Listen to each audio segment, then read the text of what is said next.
B news వాస్తవాల ప్రతిబింబం. నమస్తే, welcome to be news. నేను మీ శ్రీలత. ముందుగా హెడ్లైన్స్. అంబేద్కర్ కోనసీమ జిల్లా ముమ్మిడివరం నియోజకవర్గ పరిధిలోని పల్లంకూరు గ్రామంలో పిహెచ్సి ముమ్మిడివరంలో మంచినీటి చెరువు గట్టు చుట్టూ వాకింగ్ ట్రాక్ మరియు సుందరీకరణ పనులు, ముమ్మిడివరం చొల్లంగిలో గురుకుల పాఠశాలలో వసతులను మెరుగుపరిచి అభివృద్ధి పనులు సుమారు 4 కోట్ల రూపాయలు ఓఎన్జీసీ సంస్థకు ప్రతిపాదన చేశారు ఎమ్మెల్యే దాట్ల బుచ్చిబాబు. అంబేద్కర్ కోనసీమ జిల్లా ముమ్మిడివరం నియోజకవర్గ పరిధిలోని పల్లంకూరు గ్రామంలో పిహెచ్సి ముమ్మిడివరంలో మంచినీటి చెరువు గట్టు చుట్టూ వాకింగ్ ట్రాక్ మరియు సుందరీకరణ పనులు, ముమ్మిడివరం చొల్లంగిలో గురుకుల పాఠశాలలో వసతులను మెరుగుపరిచి అభివృద్ధి పనులు సుమారు 4 కోట్ల రూపాయలు ఓఎన్జీసీ సంస్థకు ప్రతిపాదన చేశారు ఎమ్మెల్యే దాట్ల బుచ్చిబాబు. శనివారం సంస్థ ప్రతినిధులు ఆయా ప్రాంతాల్లో పరిశీలించి ఉన్నతాధికారుల దృష్టికి తీసుకెళ్లి పనులు చేపట్టనున్నట్లు వెల్లడించారు. ఈ కార్యక్రమంలో ఎన్డీఏ కూటమి నాయకులు, ప్రభుత్వ అధికారులు తదితరులు పాల్గొన్నారు.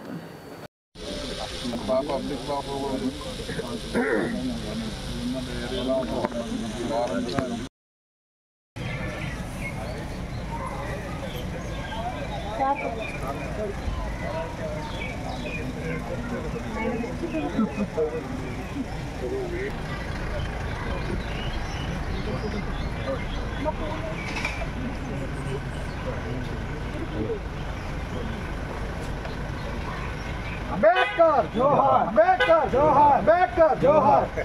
సార్ ఒకసారి అలా నుంచండి మేడం, మీరు ఎలా తిరగండి. మీకు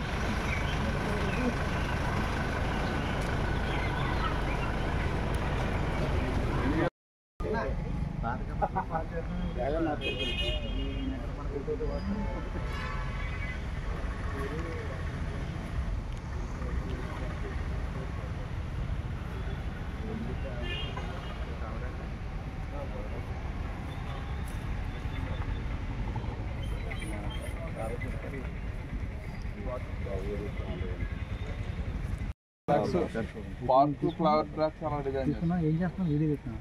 ట్రాక్ ఎంత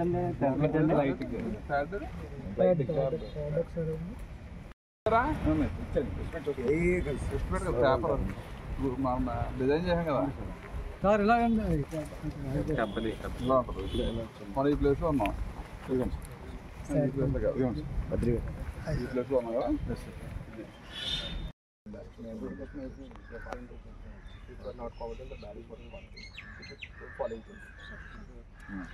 ఇది ఇంపార్టెంట్. 25,000 పీపుల్ సిఎస్సి లేదు. ఇంపార్టెంట్ పెట్టారు, పబ్లిక్ ఉపయోగపడింది.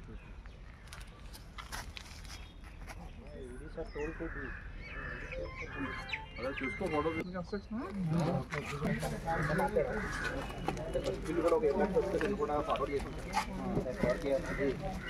తర్వాత పెద్ద బిల్ పెట్టి ఇబ్బంది పట్టి కన్నా ఒకసారి మనకు ఇది ఓపెన్ చేసేసాం.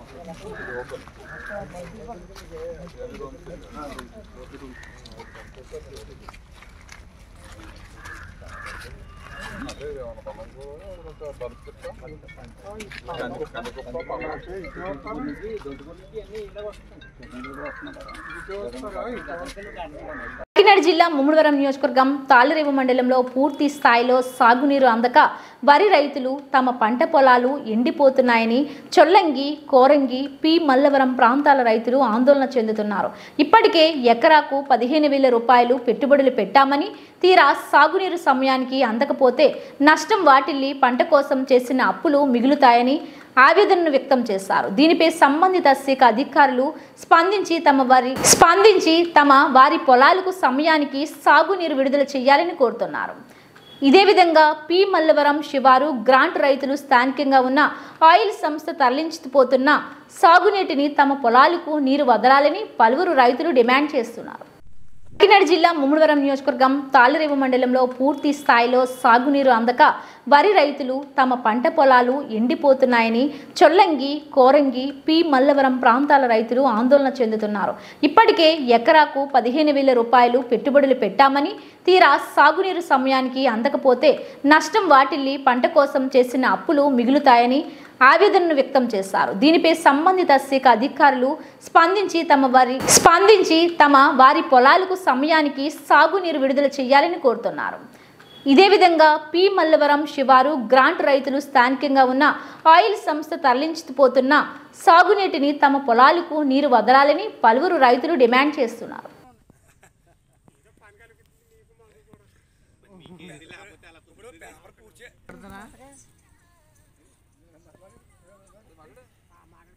చెప్పండి, ఉన్నదే చెప్పండి.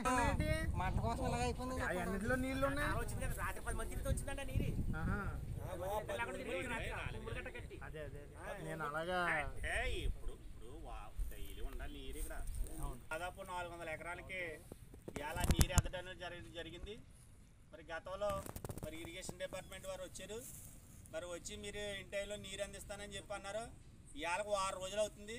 వారం 10 రోజుల నుంచి కూడా ఈ కడున్న ఏరియాకి వాళ్ళకు కూడా నీరు అందించడం జరగలేదు. మరి ప్రతి సంవత్సరం కూడా ఈ రకమైనటువంటి పరిస్థితుల్లో మేము గ్రామస్తులు ఉంటున్నాం. మరి దీనికి శాశ్వతమైనటువంటి పరిష్కారం మరి ఏ రాజకీయ పార్టీలు కూడా చేయట్లేదు. మరి దయించి ఇవాళ మాకు శాశ్వతమైనటువంటి పరిష్కారం చేస్తేనే కానీ ఈ యొక్క గ్రామానికి మనుగడ అనేది ఉండదు.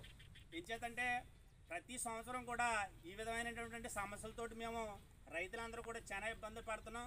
ఇవాళ గ్రామంలో చూసుకున్నట్లయితే ఈ ఇబ్బందులు పాలైపోయి రైతులందరూ కూడా అప్పులు పాలైపోయి ఇవాళ వలసలు వెళ్ళిపోయినటువంటి పరిస్థితిలో చాలా మంది ఉన్నారు.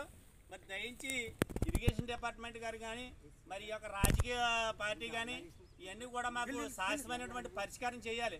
మరి మాకు గతంలో ఓఎన్జీసీ రిలయన్స్ రాకముందు మాకు 7-8 సంవత్సరాల కిందట ఒక వ్యవసాయం అంటే నీరు తోడక్కలు లేకుండా వంతుల వారీగా మాకు నీరు వచ్చేటటువంటి పరిస్థితి ఉండేది. ఈ రోజుని మరి ఈ కంపెనీల వల్ల ఈ వాటర్ అంతా కూడా వాళ్ళు తీసుకెళ్ళిపోవడం వల్ల ఇవాళ నీరు అనేది బాగా ఎద్దడైపోతుంది. మరి దీని మీద అన్ని రాజకీయ పార్టీలు కానీ మరి ఇరిగేషన్ డిపార్ట్మెంట్ కానీ మాకు శాశ్వతమైన పరిష్కారం చేస్తేనే ఈ యొక్క గ్రామానికి న్యాయం జరుగుతుందని, లేకపోతే మేము కూడా వలసలు వెళ్ళిపోయే పరిస్థితి ఉంటుందని చెప్పేసి మరి ఈ సందర్భంగా తెలియజేసుకుంటాం. నేను 4 ఎకరాల పొలం చేస్తూ ఉన్నాను. ఇవాళ 10,000 రూపాయలు 15,000 రూపాయలు ఇవాళ ఖర్చు అయిపోయింది. ఇవాళ చూసుకున్నట్లయితే 120 రోజుల పంట ఇది. ఈ 120 రోజుల పంట అంటే ఇవాళ 35 రోజులు అయిపోయింది. 35 రోజులు అయిపోయినా కానీ ఇవాళ మొక్క దశలోనే ఉంది. ఇవాళ ఉన్నదంటే పిండేతలు అయిపోవాలి. కానీ ఏంటంటే ఇవాళ ఈ రకమైనటువంటి పరిస్థితి వస్తే మరి పూర్తిగా మేము ఈ 15,000 కాదు ఇంకా లాస్ పోయేటటువంటి పరిస్థితి ఉంటుంది. మరి అందుచేత మరి నీరు అందిస్తేనే కానీ ఇవాళ ఈ పరిష్కారం అవుతుందని చెప్పేసి నాకు బాదం ఏడుకొండలో, అలాగే గుత్తులో రామకృష్ణ, కుడిపూడి బాబీ, బేడ్సీటి శ్రీనివాసరావు, సూరంపూడి శ్రీను, పిల్లి నూకరాజు, మరి వీళ్ళందరూ వ్యవసాయాలన్నీ కూడా ఎండిపోయి. జిల్లా పోలవరం మండలం మురుముల్ల గ్రామంలో నిత్య కళ్యాణం పచ్చతోరణంగా విరాజిల్లుతున్న శ్రీ భద్రకాళి సమేత వీరేశ్వర స్వామి ఆలయంలో ప్రత్యేక పూజలు నిర్వహించారు. ఎమ్మెల్యే ప్రభుత్వ శాసనసభ విప్ దాట్ల బుచ్చిబాబు వేద పండితులు స్వామివారి దర్శనం అనంతరం బుచ్చిబాబును సత్కరించి మెమోంటోను బహుకరించారు. జిల్లా పోలవరం మండలం మురుముల్ల గ్రామంలో నిత్య కళ్యాణం పచ్చతోరణంగా విరాజిల్లుతున్న శ్రీ భద్రకాళి సమేత వీరేశ్వర స్వామి ఆలయంలో ప్రత్యేక పూజలు నిర్వహించారు. ఎమ్మెల్యే ప్రభుత్వ శాసనసభ విప్ దాట్ల బుచ్చిబాబు వేద పండితులు స్వామివారి దర్శనం అనంతరం బుచ్చిబాబును సత్కరించి మెమోంటోను బహుకరించారు.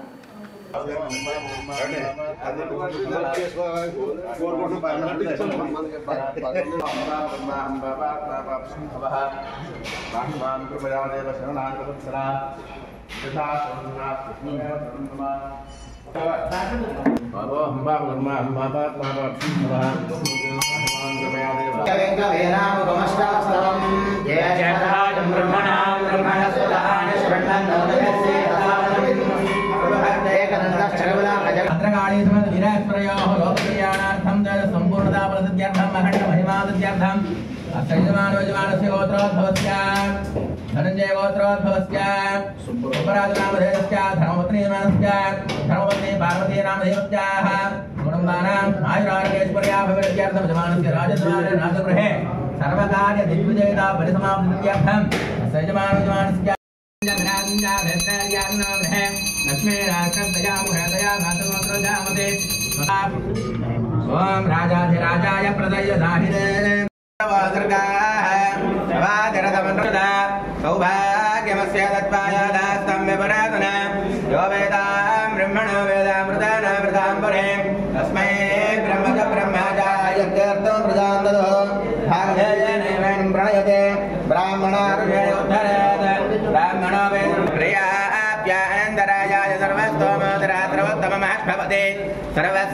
కాకినాడ జిల్లా పిఠాపురం నియోజకవర్గం యు కొత్తపల్లి మండలం మూలపేట గ్రామం ప్రకాష్ నగర్కు చెందిన తన కుమార్తె గింజల బాలను ఆమె భర్త అత్తింటి వారు హత్య చేశారని ఆరోపిస్తూ కాకినాడ జిల్లా పిఠాపురం నియోజకవర్గం యు కొత్తపల్లి మండలం మూలపేట గ్రామం ప్రకాష్ నగర్కు చెందిన తన కుమార్తె గింజల బాలను ఆమె భర్త అత్తింటి వారు హత్య చేశారని ఆరోపిస్తూ మృతురాలు తల్లి గింజల లక్ష్మి పోలీసులకు ఫిర్యాదు చేశారు.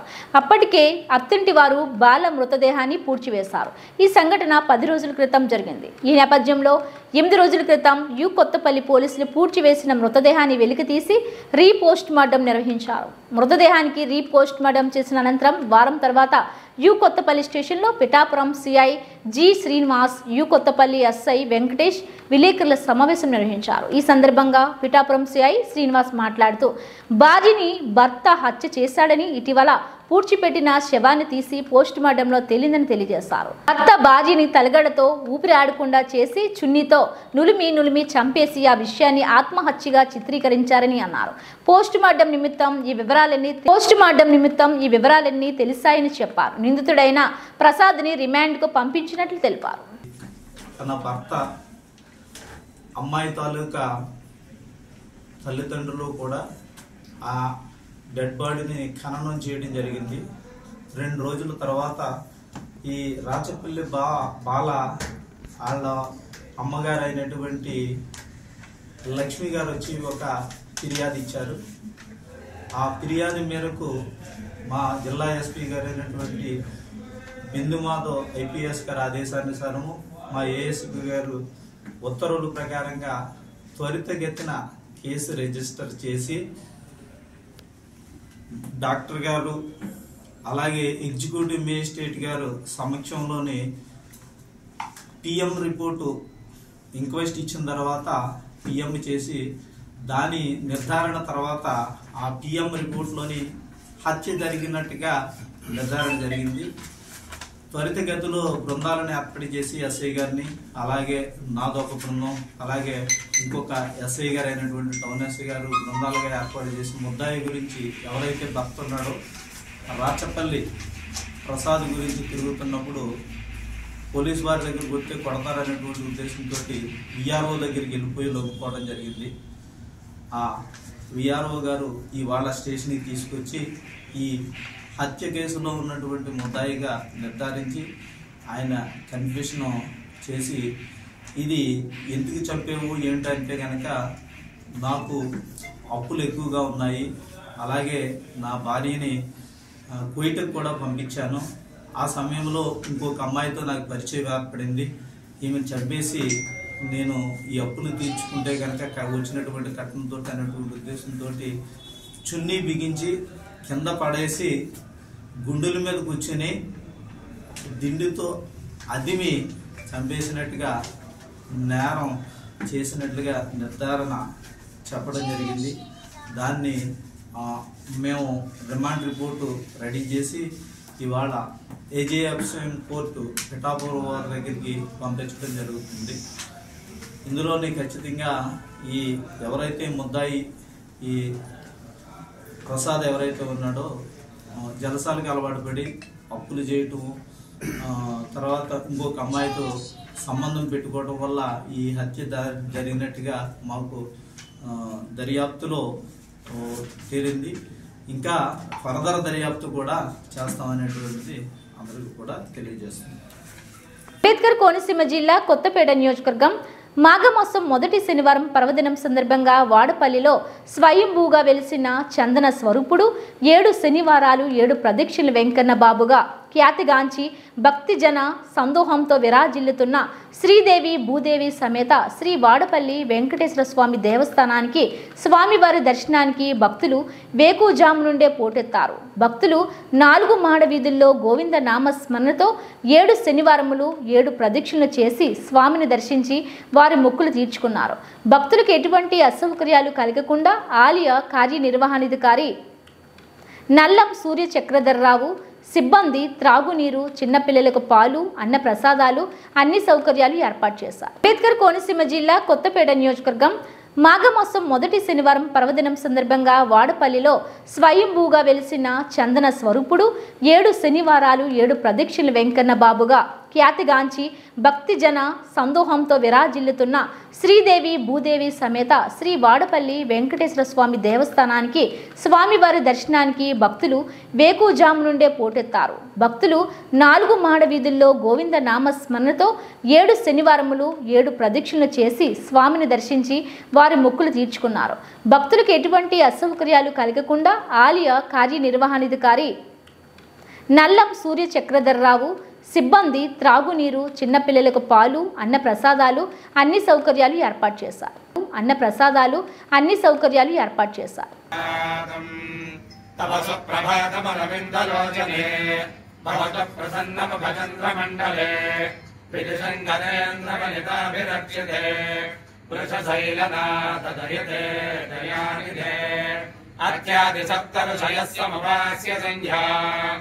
ఆకాశ సింధు కమలాని మనోహరాని ఆదాయ పాదజగమజ్జగతం ప్రసన్నా శేషాద్రిశేఖర విభో తవ సుప్రభాతం పంచాననాబ్జవసన్ముఖవాసవాద్యా త్రైవిక్రమాదిచరితం విబుధాస్తు వందే భాషాపది పఠతి వాసన శుద్ధిమానాత్ శేషాద్రిశేఖర విభో తవ సుప్రభాతం.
స్వామి చూస్తుందండి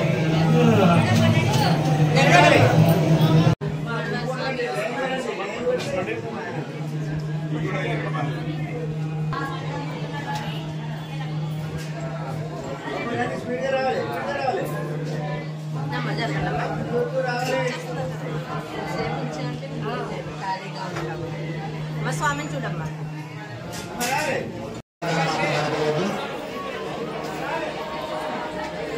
అనుమతించట్లేదు సర్వసం, అందువల్ల ముందుగా మీరు భద్రత తెచ్చుకుని చక్కగా ప్రదర్శన అనేది మొదలు పెట్టండి.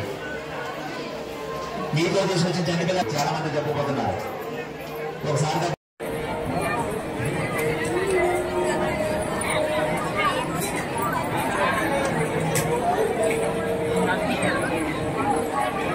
జిల్లా పెద్దాపురం ఆంధ్రప్రదేశ్ రాష్ట్రాన్ని టూరిజం హబ్గా తీర్చిదిద్దేందుకు కూటమి ప్రభుత్వం కృషి చేస్తుందని పర్యాటక శాఖ మంత్రి కందుల దుర్గేష్ అన్నారు. జిల్లా పెద్దాపురం ఆంధ్రప్రదేశ్ రాష్ట్రాన్ని టూరిజం హబ్గా తీర్చిదిద్దేందుకు కూటమి ప్రభుత్వం కృషి చేస్తుందని పర్యాటక శాఖ మంత్రి కందుల దుర్గేష్ అన్నారు.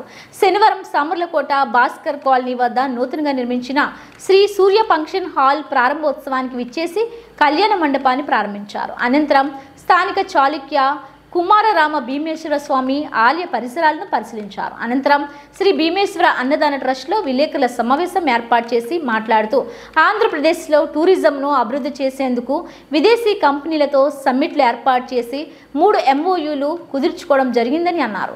కాకినాడ, విశాఖపట్నం, తిరుపతి వంటి ప్రాంతాల్లో పర్యాటక రంగాన్ని ప్రత్యేకంగా అభివృద్ధి చేసి రాష్ట్రాన్ని మరింత అభివృద్ధి పదంలో ముందుకు తీసుకువెళ్తున్నట్లు తెలిపారు. ఈ కార్యక్రమంలో ఎమ్మెల్యే నిమ్మకాయల చినరాజప్ప కూడా, చైర్మన్ తుమ్మల రామస్వామి బాబు, బీజేపీ నాయకులు విత్తనాల వెంకటరమణ, టీడీపీ, జనసేన, బీజేపీ నాయకులు, కార్యకర్తలు పాల్గొన్నారు. రీజనల్ ఇన్వెస్టర్స్ మీట్లు కానీ, సెంట్రలైజ్డ్ మీట్ విజయవాడలో కానీ ఏర్పాటు చేశాం. దాంట్లో భాగంగా ఈ మధ్యకాలంలో 2-3 రోజుల క్రితం విశాఖపట్నంలో ఏర్పాటు చేసినటువంటి ఇన్వెస్టర్స్ మీట్లో రమారమి 8 MOUలు కూడా చేసుకోవడం జరిగింది. దాదాపుగా 1,217 కోట్ల రూపాయల పెట్టుబడితోటి ఈ 8 MOUలు చేసుకోవడం జరిగింది. అందులో 2,567 మందికి ఉపాధి కల్పించేటువంటి అవకాశం జరుగుతుంది. 825 హోటల్ గదులు నిర్మించడానికి కూడా ఈ కార్యక్రమంగా తీసుకున్నాం. రాష్ట్రంలో అన్ని ప్రాంతాల్లో, విశాఖపట్నం, తిరుపతి, ఇతర ప్రాంతాల్లో, అమరావతి ప్రాంతాల్లో ఈ గదుల నిర్మాణం జరుగుతుంది. పర్యాటక రంగం అభివృద్ధి జరుగుతుంది. దీంతోపాటు రాబోయే రోజుల్లో PPP మోడ్లో, పబ్లిక్ ప్రైవేట్ పార్ట్నర్షిప్ మోడ్లో ప్రైవేట్ పెట్టుబడిదారులను కూడా ఆహ్వానించి ఆంధ్రప్రదేశ్ రాష్ట్రంలో గడిచిన 5 సంవత్సరాల కాలంలో ఏ రకంగా అయితే మనం పర్యాటక రంగంలో నష్టపోయామో దాన్ని పూడ్చుకోవడానికి, తద్వారా పర్యాటక రంగాన్ని పరుగులు పెట్టించడానికి ముఖ్యమంత్రి చంద్రబాబు నాయుడు గారు చూపిస్తున్నటువంటి చొరవ, ఉప ముఖ్యమంత్రి పవన్ కళ్యాణ్ గారు అందిస్తున్నటువంటి సహకారం, ఈ రెండు ప్రత్యేకంగా చెప్పుకోదగ్గ అంశాలు. దాంతోపాటు ఈ ప్రభుత్వం అధికారంలోకి రాగానే ముఖ్యమంత్రి గారు పర్యాటక రంగాన్ని అభివృద్ధి చేయాలనేటువంటి ఆలోచనతో నూతన పర్యాటక విధానాన్ని ఏర్పరచడం, టూరిజం పాలసీ 2024-29కి గాను 5 సంవత్సరాలకు గాను ఈ పాలసీని కొత్తగా రూపొందించడం జరిగింది. దాంతోపాటు మరో ముఖ్యమైనటువంటి కార్యక్రమం ఏంటంటే పర్యాటక రంగాన్ని కూడా పరిశ్రమలకి ఏ రకమైన స్థాయి ఉంటుందో ఆ స్థాయి ఇవ్వడానికి ముఖ్యమంత్రి గారు ఒప్పుకుని దాన్ని ముందుకు తీసుకెళ్తాం.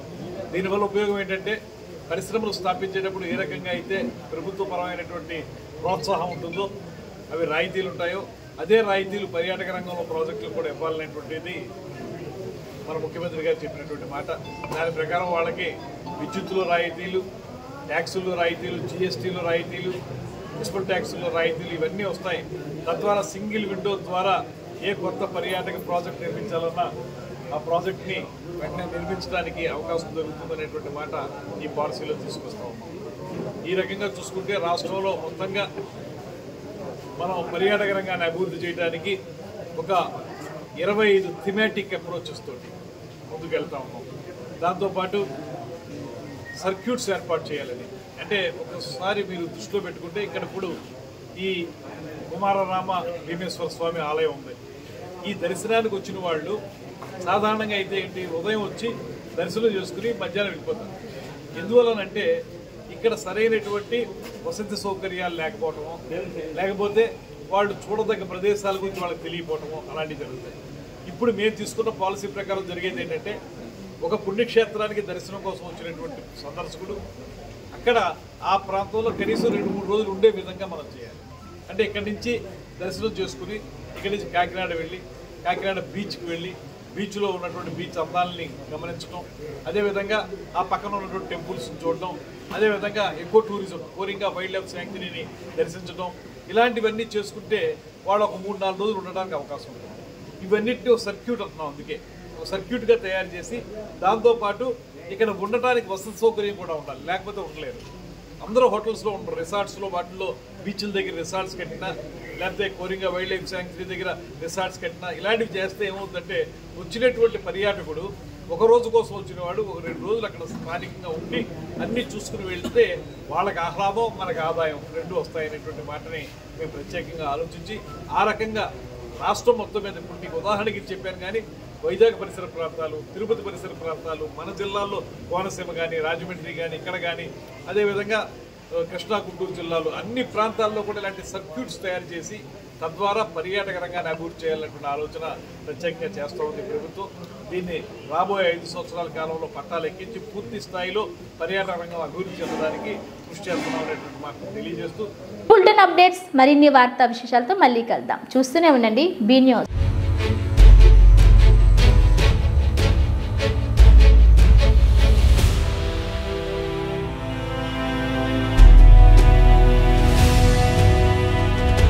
బీ న్యూస్ వాస్తవాల ప్రతిబింబం.